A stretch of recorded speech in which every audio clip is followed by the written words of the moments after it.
Hi hello എല്ലാവർക്കും ജിൻസി മുടത്തിൽ എന്ന എൻ്റെ യൂട്യൂബ് ചാനലിലേക്ക് സ്വാഗതം. അപ്പോൾ ഇതുവരെ എൻ്റെ ചാനൽ കണ്ട് സബ്സ്ക്രൈബ് ചെയ്ത് സപ്പോർട്ട് ചെയ്ത എല്ലാവർക്കും താങ്ക്സ്. അപ്പോൾ തുടർന്നും എൻ്റെ വീഡിയോസ് ഒക്കെ കാണുന്നതിന് മുമ്പ് സബ്സ്ക്രൈബ് ചെയ്ത് സപ്പോർട്ട് ചെയ്തിട്ട് ശേഷം കാണുക. ഓക്കെ, അപ്പോൾ ഇന്ന് ഞാൻ വന്നിരിക്കുന്നത് ഞാൻ ചെയ്തിട്ടുള്ള കുറച്ച് വേസ്റ്റ് മെറ്റീരിയലിൽ നിന്ന് ചെയ്ത കുറച്ച് യൂസ്ഫുൾ ആയിട്ടുള്ള കാര്യങ്ങളുമായിട്ടാണ്. അപ്പോൾ അതെന്തൊക്കെയാണെന്ന് കണ്ടാലോ.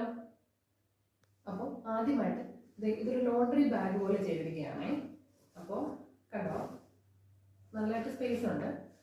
ഒരു രണ്ട് പിടിയൊക്കെ ഇങ്ങനെ സൈഡിൽ ഇങ്ങനെ കൊടുത്തിട്ടുണ്ട്. പിന്നെ അതൊരു ക്യാപ്പ് പോലെ കൊടുത്തിട്ടുണ്ട്.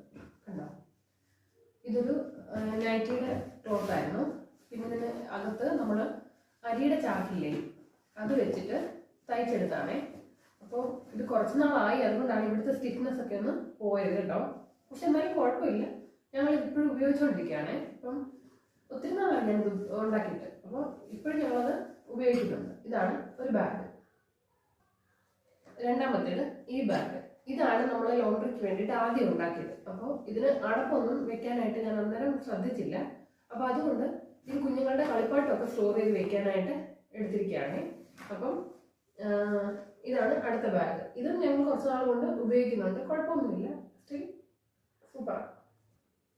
അടുത്തതായിട്ട് കുഞ്ഞുങ്ങളുടെ പഴയ ടീഷർട്ടൊക്കെ ഇല്ലേ, അതൊക്കെ എടുത്ത് കട്ട് ചെയ്തിട്ട് ഞാനൊരു മാറ്റ് പോലെ ഉണ്ടാക്കിയതാണേ.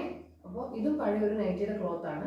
അപ്പം അതിലേക്ക് കുഞ്ഞുങ്ങളുടെ ബനിയൻ കുറച്ച് ലെങ്തായിട്ട് കട്ട് ചെയ്തിട്ട് നമ്മൾ ജസ്റ്റ് ഇങ്ങനെ ഒന്ന് വലിക്കും. അപ്പോഴത്തേനും ഇതുപോലെ ഇങ്ങനെ ചുരുണ്ട ഒരു ടെക്സ്ചർ കിട്ടും. അപ്പോൾ അതെല്ലാം ഇങ്ങനെ ഇതിൽ വെച്ച് സ്റ്റിച്ച് ചെയ്തെടുത്താണേ. അപ്പോൾ ഇത് കുറച്ച് നീളത്തിലാണ് ഉണ്ടാക്കി വയ്ക്കുന്നത്. അതുപോലെ തന്നെ ഒരു ചെറിയൊരു മാറ്റും കൂടെ ഉണ്ടാക്കിയിട്ടുണ്ടേ.